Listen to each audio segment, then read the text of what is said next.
Hello, everyone. Welcome back to another AI Gone Wrong Again episode. What's up today? We're checking if the Runway ML free text to video generator is still available. Let's walk through it together. First, I registered for free at Runway ML. On the dashboard, I clicked Generate Video from the left side.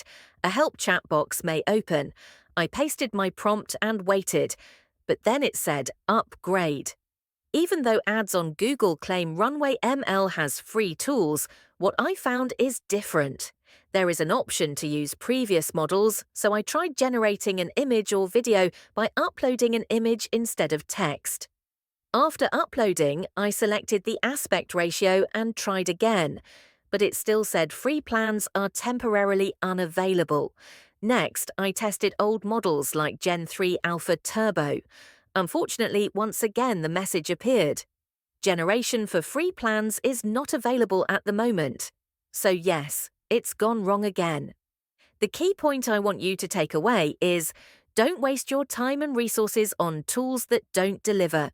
Even Dreamina AI performs better at this moment. If you found this video valuable, please share and like.